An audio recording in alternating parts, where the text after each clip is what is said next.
Hi guys, तो सबसे पहले थैंक यू सो मच यार मेरे वीडियो को इतना सारा प्यार देने के लिए, कमेंट्स करने के लिए। तो इसीलिए आज की वीडियो में मैं आपको वो वाली चेकलिस्ट देने वाला हूं जिसके लिए आपने भर भर के मुझे कमेंट्स किए हुए हैं। आज की इस वीडियो में मैं बताऊंगा कि जब आपके घर में अगर नया बन रहा है या पुराना बाथरूम रेनोवेट हो रहा है तो वो कौन से पॉइंट्स हैं जो फॉलो करना जरूरी है जिससे कि आपके घर में ना सीपेज आएगी ना लीकेज आएगी। क्योंकि अगर एक बार सीपेज आ गई तो आपके घर के अंदर सारा नुकसान होता है। कैसे? सीपेज आया, लकड़ी खराब, सीपेज आया, पेंट खराब, सीपेज आया, पीओपी पनिंग खराब, सीपेज आया, आपकी फ्लोर टाइल खराब, सीपेज आया, आपकी फॉल सीलिंग गई, सीपेज आया, अगर इलेक्ट्रिकल के कंड्यूट में घुस गया तो शॉर्ट सर्किट। तो हमें सबसे ज्यादा ध्यान रखने वाली जो जरूरी होती है वो पूरे घर में होता है बाथरूम। तो इसलिए हमेशा हमें यहाँ पे ऐसे प्रिकॉशंस लेने हैं जिससे कि अभी लीकेज ना हो। अब कई लोग सोचते हैं यार हमें तो पता है इसमें ऐसा कुछ खास तो है नहीं, लेकिन खास है। इसमें बहुत से ऐसे पॉइंट्स हैं क्योंकि कई प्लम्बर्स को लगता है वो सही काम कर रहे हैं लेकिन उनको सही प्रोसीजर ही नहीं पता है। अब सपोज करो आपने किसी छोटे बच्चे को कोई गलत प्रोसीजर सिखा दिया, कोई गलत सिस्टम सिखा दिया, उसे तो ये लगेगा कि यार मैं तो सही सिस्टम से काम कर रहा हूं, गलत क्या हो रहा है। तो ये एक भेड़ चाल सी चली हुई है कि जो प्रोसीजर एक बार बन गया वो प्रोसीजर आज भी वैसे ही फॉलो हो रहा है। तो इसमें हमने कुछ नए पॉइंट्स ऐड किए हुए हैं, कुछ प्रोसीजर बताया हुआ है जिससे कि आपके बाथरूम में कभी सीलन या लीकेज नहीं होगी। और एक बोनस पॉइंट ऐसा भी है इसमें कि अगर हो भी गई तो सपोज करो सारी चीजें फेल हो गई तो एक प्रिकॉशन हम ऐसा लेके चलते हैं कि अगर वो लीकेज या ड्रॉपेज कुछ आ गया तो भी आपके बाथरूम में सीलन नहीं आएगी। एंड बिलीव मी गाइस, मैं डेली कॉल कंसल्टेशंस उठाता हूँ, सुपरविजन कर रहा हूँ, जिसमें पुराना तो छोड़ो नए काम में भी इतनी गलतियाँ होती हैं जो मुझे जाके समझानी पड़ती है। मेरा पूरे इंडिया में काम चल रहा है, हर जगह ये दिक्कतें आ रही हैं, तो वीडियो को पूरा देखना। तो आइए वीडियो को शुरू करते हैं। नमस्कार दोस्तों, स्वागत है मेरे चैनल इंटर कोच पे और मैं हूं आपका inter coach and interior building consultant Manish Sehrawat. तो हम बात करते हैं अगर बाथरूम रेनोवेट हो रहा है तो, लेकिन टेंशन मतलब अगर नया बाथरूम बन रहा है तो वो पॉइंट्स इसमें कवर अप हो जाएंगे। तो सबसे पहले हम मान के चलते हैं कि हमारा पुराना बाथरूम है तो उसमें से हमें सारी फिटिंग्स निकाल देनी है, टाइल वाइल तोड़ के निकाल देनी है, फ्लोर में से सारी टाइल तोड़ के निकाल देनी है।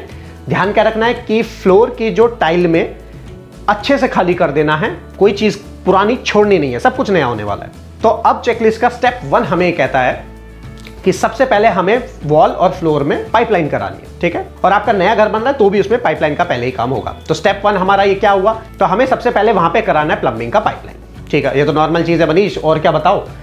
असली चीज ये है कि आपको ध्यान क्या रखना है कि वॉल में आपके व्हाइट कलर के पाइप्स आएंगे, सीपीवीसी। इसमें ध्यान क्या रखना है, 2 कलर के पाइप्स आते हैं, एक रेड लाइन एक ब्लू लाइन, और भी होते हैं उसको डिस्कस नहीं करेंगे क्योंकि घरों में यूज नहीं होते हैं। तो हमेशा लाल वाले लाओ, सारे पाइप लगाओ, कहीं भी जा रहे पूरे घर के अंदर रेड लाइन वाले ही पाइप लगाने हैं, फोटो में आप देख सकते हो, ठीक है। वॉल के क्लियर हो गया। सेकंड में हमें क्या करना है, फ्लोर में ग्रे कलर के पाइप आएंगे। साइज डिपेंड करता है कौन सा क्या होने वाला है, अलग अलग पॉइंट के लिए अलग साइज होता है। ग्रे कलर के पाइप आपको अच्छी क्वालिटी के लेना है। कंपनी का नाम मैं बता देता हूं, astral Prince for wall, supreme Prakash for floor. यही पाइप आपको रखने हैं, बहुत अच्छी क्वालिटी होती है, इजीली ब्रेक नहीं होते हैं, तो एक सबसे खास बात रखनी है। अब जो मैंने देखा है कि टन्स ऑफ कॉल्स जो मैं उठा रहा हूं, जो हमारी साइट सुपरविजन चलती है, जो मैं आपको कह रहा था ना कि हम छोटे बच्चे को गलत बात सिखा देते हैं, गलत सिस्टम सिखा देते हैं। अब जो क्या हुआ कि एक साइट हमने देखी, एक क्या मैंने तो 10-12 साइट देख चुका हूं कि जिसमें प्लम्बर ने क्या किया, ग्रे कलर के जो पाइप्स है जो फ्लोर में लगते हैं उसमें येलो कलर का सॉल्वेंट डाल दिया। वो नहीं होता है, उसकी तो कंपनी भी वारंटी नहीं देगी, आपको गारंटी नहीं देगी। कल को अगर आपने कहा कि यार देखो हमने तो आपका सॉल्वेंट लगाया था, जॉइंट खुल गया, तो वो गारंटी वारंटी भी लैप्स हो जाएगी आपकी। तो व्हाइट पाइप के लिए हमेशा येलो कलर का सॉल्वेंट आएगा और ग्रे कलर के लिए हमेशा व्हाइट कलर का सॉल्वेंट आएगा। ये हमेशा थंब रूल है। इसके टेक्निकल डीप में नहीं जाएंगे, डीप डिटेल्स बनाई हुई है, वहां जाके देख सकते हो। ये चेकलिस्ट का पार्ट है तो सिर्फ सिंपल एंड सॉर्टेड इसको रखेंगे। अब हमें क्या करना है, हमें इस प्लम्बिंग की पाइपलाइन की एक फोटोग्राफ ले लेनी है फॉर रफ यूज के लिए, कि इन फ्यूचर हम क्या करते हैं। कई लोग क्या करते हैं, कई बार हमें बाथरूम में अगर पाइपलाइन का रूट नहीं बनाता तो प्लम्बर बिना पूछे जो स्टैंडर्ड प्लम्बिंग लाइन का रूट जाना होता है जिस जगह से, वहां से जाके किसी और डायरेक्शन से ले लेता है। तो इन फ्यूचर अगर आप कोई अपने बाथरूम के लिए एसेसरीज लेके आए हो, कोई प्लांटर लेके आए हो बाथरूम के लिए छोटा सा, या कुछ कैंडल्स लेके आए हो, उसको लगाने के लिए जैसे आप स्टैंड ड्रिल कराते हो और आपको पता नहीं होता है पाइपलाइन कहां पे है, तो वो ड्रिल कहीं भी जाता है और पता चला पाइप में छेद हो गया, और अगर कहीं साइड से टच होके गया तो माइन्यूट छेद हो जाएगा जिससे कि सीपेज चालू हो जाएगी और आपको ये समझ आएगा यार अभी तक तो सब सही था, सीलन कैसे आ गई। तो स्टेप 2, टेक अ फोटोग्राफ। ठीक है भाई, हमने फोटोग्राफ ले लिया। अब हमें क्या करेंगे, स्टेप 3 में सबसे ज्यादा जरूरी पॉइंट ये है, आपको अपने बाथरूम के पाइपलाइन को अपने ऊपर घर पे वाटर टैंक से कनेक्ट करके छोड़ देना है। वो पाइपलाइन के पॉइंट्स फ्रंट सारे बंद हो जाते हैं, डेड प्लग बोलते हैं, उससे वो सारे बंद हो जाएंगे। पानी का पाइपलाइन क्यों छोड़ देना है, वो इसलिए छोड़ देना है कॉज प्रेशर क्रिएट हो जाएगा पाइपलाइन में। तो अगर जहां पे जितने भी पॉइंट्स के एल्बो बन रहे हैं या पाइप कहां से भी ट्रैवल कर रहा है, जहां जहां जॉइंट उसके बने हुए हैं, कहीं अगर वहां से लीकेज होनी होगी तो हो जाएगी। ठीक है, तो इस चीज़ को ज़रूर कराना ही कराना है। अगर मान लो आपका अगर नया घर बन रहा है तो और टंकी आप अभी नहीं रखवा सकते तो आपको क्या करना है, एक प्रेशर पंप आती है मशीन, वो हार्डवेयर की शॉप पे रेंट पे मिल जाती है। आई थिंक डेली का रेंट उसका 400 या 300 रुपये होता है। वो आप मार्केट से इजीली ला के दे सकते हैं। अपने प्लम्बर को भी बोल सकते हैं कंस्ट्रक्शन या कॉन्ट्रैक्टरशिप के डीलिंग के टाइम पे कि यार हम ये चेक करके देखेंगे। इससे क्या इंश्योर हो जाएगा कि क्योंकि काम जब चलेगा बाथरूम का, प्लम्बिंग के पाइप होने के बाद तो टाइल लगने तक भी 10 दिन का टाइम लग जाता है सब कुछ करने तक में। तो इन फ्यूचर अगर कोई लीकेज उस टाइम पे हो गई, सपोज करो कोई छोटा बच्चा या लेबर है, लेबर को कोई फर्क नहीं पड़ता कि आपकी प्लम्बिंग लाइन टूटे, कुछ हो उसको भाड़ में जाए, कोई फर्क नहीं पड़ता। अगर उसने कोई सरिया मार दिया या कोई रॉड मार दिया या पाइप में छेद कर दिया तो उसी टाइम आपको पता लग जाएगा यार लीकेज हो गई है, सही कर। और आप भी थोड़ा अलर्ट हो जाओगे कि हाँ यार लेबर को थोड़ा कंट्रोल में रखो। तो आपको ये काम ज़रूर कराना है, टैंकी से पानी का कनेक्शन करा के 100% श्योरिटी कर लो। ठीक है, तो अब हमारा पाइपलाइन अच्छे से सेट हो चुकी है, उसके जॉइंट्स चेक हो चुके हैं, उसका प्रेशर चेक हो चुका है, सारी चीज़ हम चेक कर चुके हैं। अब जो नेक्स्ट पॉइंट आता है जो कि हमारा स्टेप होता है, अब वो यार मैं ऐसे कंटिन्यू बोलूँगा तो स्टेप भूल जाऊँगा, तो थोड़ा स्टेप का आप लोग देख लेना। स्टेप 4 हम मान के चलते हैं इसको। स्टेप 4 में हमें आता है क्लीनिंग करेंगे, सारे पूरे बाथरूम में जो तोड़ा फोड़ी हुई है उस सारे मलबे को उठाएंगे, उठा के उसको हम बाहर डंप कर देंगे। अब उसके बाद हम स्टेप 5 में क्या करेंगे, हम स्टेप 5 में सीधा ही प्लास्टर करना शुरू कर देंगे। अगर आपका नया घर है तो भी प्लास्टर होगा, अगर पुराना बाथरूम है तो प्लास्टर का रिपेयर शुरू हो जाएगा। जो कि हमने पाइपलाइन के लिए जो हमने झिरी काटी होती है, जो वो लाइन काटी होती है जिसमें हम पाइप को एम्बेड करते हैं, उसके ऊपर प्लास्टर का रिपेयर होना शुरू हो जाएगा। वो प्लास्टर हमारा रिपेयर हो गया। अब ये नॉर्मल चीज था। सेकंड चीज जो आपको ध्यान क्या रखना है, जब वही सेम रिपेयर हम फ्लोर में करेंगे, फ्लोर में जो मेन ड्रेन के पाइप बाहर निकले हैं वहां जिस कटआउट में से वो पाइप बाहर जाएगा उसको बहुत अच्छे से आपको देख लेना है कि वो अच्छे से पैक हुआ है या नहीं हुआ है। क्योंकि कई बार हम सोचते हैं यार बाहर से पानी अंदर थोड़ी आने वाला है कोई, तो इसलिए उसको छोड़ देते हैं ओपन। जिससे घाटा क्या होता है, कई बार पाइप जो है वो उस वाइड के अंदर हिलता है। मैं ये नहीं कह रहा 100% हिलता है, लेकिन चांसेस बन जाते हैं। तो उसको भी अच्छे से पैक करा लो, उसमें ऐसा कोई खर्चा तो होने वाला नहीं है, ना कोई टाइम लगने वाला है, ज़्यादा से ज़्यादा 15 से 20 मिनट लगेंगे। अब आता है हमारा स्टेप 5। स्टेप 5 में क्या करना है जो कि मेन ज़रूरी है, वो है हमारा वाटर प्रूफिंग। अब वाटर प्रूफिंग क्या करना है, कई बार मैं देखता हूँ यार इतने ऐसे बेवकूफ़ होते हैं यार, वो फ्लोर के अंदर ना केमिकल भी गलत लगा लेते हैं। एक बंदे ने तो क्लाइंट को ये बोला कि वाटर प्रूफिंग हम कर देते हैं। उसने वाटर प्रूफिंग क्या किया, सीमेंट लिया, सीमेंट का घोल बनाया और उसको पूरे में लगा दिया और उसने बोला जी हो गई आपकी वाटर प्रूफिंग। और बदले में मैंने जब उससे बात करी कि मेरे पास रैंडम जब चेकिंग के लिए कॉल आया, मैंने कंसल्टेशन लेके जब उनको चेक किया तो मैंने उससे पूछा कि ये वाटर प्रूफिंग कैसे हो गया। क्या सर वाटर प्रूफिंग ऐसे हम सीमेंट से कर देते हैं। मैं कहा सीमेंट से ऐसे हो जाता है। अब कह रहा हाँ सर बिल्कुल जाता है। और फिर क्लाइंट को भी कन्विंस किया हुआ था कि नहीं नहीं बिल्कुल देखो सर ग्रे कलर का दिख रहा है फोटो में, मतलब इंटरनेट से फोटो भी लेके दिखाया, देखो सर सही किया है ना। तो क्लाइंट भी कन्विंस। अब क्लाइंट को बेचार को नहीं पता ना यार कि कलर तो देखो यार सेम ही दिख रहा है, तो वो भी उसने भी सही काम किया होगा। तो सीमेंट से नहीं होता है, सीमेंट से करोगे तो बहुत बड़े बड़े क्रैक्स पड़ जाते हैं, जिसे हाइड्रेशन प्रोसेस हम बोलते हैं हमारे सिविल की लाइन में, तो वो दिक्कत हो जाती है। तो इसमें यूआरपी का कंपाउंड होता है डॉक्टर फिक्सेड यूआरपी 301। कई लोग LW+ लगा लेते हैं, LW+ नहीं लगाना है, यूआरपी डॉक्टर फिक्सेड का 301 और सीमेंट का रेशियो उस पर लिखा हुआ है, उसी रेशियो के हिसाब से मिला के लगाना है। इसमें पानी नहीं मिलाना होता है। नॉर्मल आपने घोल बनाया, एक स्लरी टाइप बनाया, नॉर्मल पेंट का ब्रश लिया और उस ब्रश से उस पूरे को पेंट कर दिया एक काइंड ऑफ से। ठीक है, थिकनेस थोड़ा सा मोटा होना चाहिए, मतलब स्लरी बिल्कुल लाइट पानी जैसा नहीं होना चाहिए, थोड़ा सा गाढ़ा होना चाहिए। तो स्टेप 5 में हमने first coat of water proofing कर लिया। अब इसमें ध्यान क्या रखना है, ये तो एक चीज होगी ध्यान रखनी है। दूसरा कि जब वो पहला कोट करेंगे तो कई लोग क्या करते हैं ना, सिर्फ जो नीचे डाउन पोर्शन होता है उसी में कर देते हैं, हमें वहां तक नहीं करना है। तो आपके बेडरूम, ड्राइंग रूम, जहां भी वो लेवल है बाहर का, बाथरूम से बाहर का जो भी लेवल है, उस लेवल से लेके 1 फुट हाइट तक हमें वाटर प्रूफिंग करना है।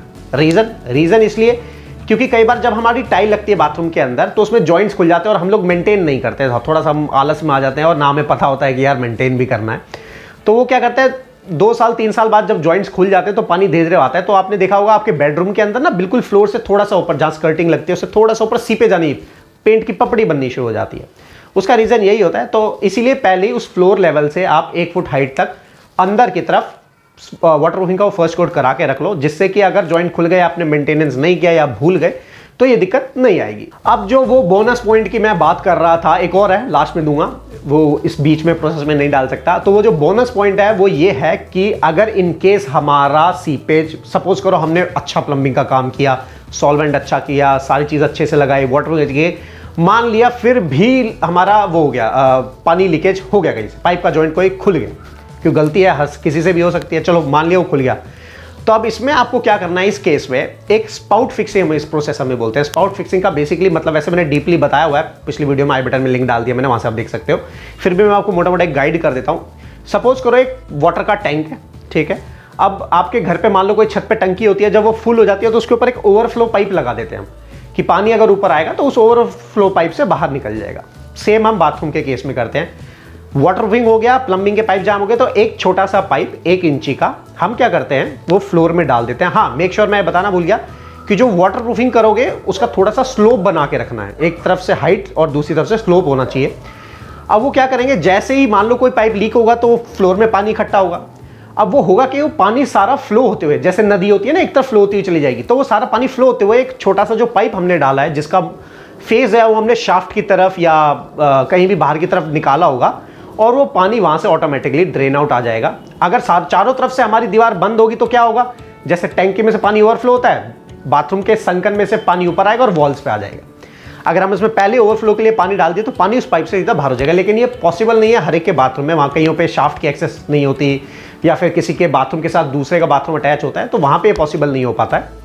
तो ये स्पाउट फिक्सिंग एक ऐसा प्रिकॉशन है जो आपने अगर ले लिया तो सीलन की छुट्टी, सीलन आ ही नहीं सकती, ठीक है। ये अब हमारे खुद के किए हुए एक्सपेरिमेंट्स हैं, तो इसीलिए यार वीडियो को थोड़ा लाइक कर दो। देखो कितनी मेहनत करनी पड़ती है बोलने के लिए, और एडिटिंग करनी पड़ती है, बहुत टाइम लगता है एडिटिंग में। शूट में तो ज़्यादा टाइम लगता है, एडिटिंग में बहुत टाइम लगता है। मतलब एक वीडियो को एडिट करने बैठो तो मेरे 5-6 घंटे गए, ठीक है। तो अब हमारा फर्स्ट कोट हो गया, स्पाउट फिक्सिंग हो गया। अब आता है हॉन्चिंग। हॉन्चिंग का मतलब हो गया कि जो हमने प्लम्बिंग के नीचे फ्लोर के पाइप डाल दिए हैं। अच्छा, एक और चीज़ कि उसके अंदर जब वाटरप्रूफिंग का फर्स्ट कोट जाएगा तो कोई लेबर नहीं जानी चाहिए उसके अंदर, ठीक है। सिर्फ वही जाएगा जो उस बाथरूम के अंदर काम कर रहा है, और एक ही बंदा जाएगा, क्योंकि वाटरप्रूफिंग थोड़ी सी सॉफ्ट होती है, अगर ज़्यादा लोग उसमें जाएंगे या कूदेंगे उस पर या कुछ फेंकेंगे तो टूट जाती है। तो इस चीज़ का ध्यान रखना है, सिर्फ वही बंदा जाए जो उस पर काम करने वाला है, वो भी एक ही बंदा, ठीक है। उसके बाद हम करते हैं हॉन्चिंग। हॉन्चिंग का मतलब हो गया पाइप के ऊपर हम पीसीसी जिसे हम बोलते हैं, मतलब बदरपुर सीमेंट और रोड़ी एग्रीगेट, इन दोनों का मसाला, इन तीनों का मसाला बना के पाइप को कवर कर देते हैं चारों तरफ से। वो किस लिए करते हैं, वो इसलिए करते हैं कि अगर मान लो कोई लेबर अंदर घूम रही है, बाथरूम में टाइल लगा रही है, प्लास्टर कर रही है, कुछ भी कर रही है, तो पाइप पे कुछ गिरे तो वो पाइप टूटे ना, खराब ना हो। और दूसरा, अगर पाइप पे कोई जॉइंट लीक हो गया तो वो हॉन्चिंग के अंदर ही ट्रैप हो जाए, बाहर ना निकल पाए। तो देख रहे हो एक बाथरूम में कितनी चीजें करनी पड़ती है, सिर्फ किस लिए, आपके साल का 1 से 1.5 लाख बचाने के लिए। अब आप सोचोगे यार 1-1.5 लाख कैसे, जब मैंने अपना स्टार्टअप किया था तो मेंटेनेंस से ही किया था, तो हमारे पास तो सारा डेटा होता था क्लाइंट का कि यार एक कस्टमर हमें एक बार में अपने घर में कितनी बार बुलाता है। तो जब हमने एवरेज निकाला तो 1 से 1.25 लाख का एक साल में वो काम करा लेते थे, जिसमें मैं नए काम की बात नहीं कर रहा हूँ, जिसमें नॉर्मल रिपेयरिंग मेंटेनेंस वाले काम होते थे। तो ये अगर ठीक करा लिया तो 1 लाख आपके के पूरे सेव हो जाएंगे। अब हॉन्चिंग हो गई हमारी, तो उसके बाद हम सीधा करेंगे अपने स्टेप नंबर, जो कि मैं भूल गया हूं कि स्टेप नंबर कौन सा था, 6-7 जो भी होगा, उस पर हम करेंगे सीधा second coat of URP. Again वही फिक्सड वाला सीन करके पैक कर देंगे। इस डाउन को फिल करेंगे तो यहाँ पे हमें फिल करने हैं खंगर। दैट्स राइट, खंगर एक काइंड ऑफ का मटीरियल होता है जो कि देखने में इतना बड़ा ब्लॉक आता है, लेकिन वो होता इतना हल्का है कि आप एक फिंगर से भी उसको 2 फिंगर से भी उठा लोगे। वो इतना एब्जॉर्बेंट मटेरियल होता है कि इतना सा अगर उसका एक छोटा सा टुकड़ा लेंगे और उस पर 2 डब्बे पानी डालेंगे तो पूरे 2 डब्बे पानी को एब्जॉर्ब कर लेगा। ये हम इसलिए डालते हैं कि कई बार मान लो आपके घर के साइड में किसी का बन रहा है और वहां से मॉइस्चर आ गया, या आपके ब्रिक में कोई सॉल्ट इफेक्ट था, वहां मॉइस्चर है, या आपने घर में मेंटेनेंस नहीं कराई, टाइल्स के जॉइंट खुलकर नीचे पानी जा रहा है, तो वो क्या करता है, उसको एब्जॉर्ब करता रहता है, ठीक है, जिससे कि अगेन मॉइस्चर कंटेंट बाहर नहीं आएगा और सीलन नहीं आएगी। और ये पॉइंट्स करने हैं जो मैं बता रहा हूं। अब खंगर फिलिंग हो गया। खंगर फिलिंग के बाद नेक्स्ट जो स्टेप आता है उसमें हमें एक पीसीसी कर देना है, 2 इंच का वो पीसीसी होता है, उसको कर देना। फिर हमारा बाथरूम पैक हो गया।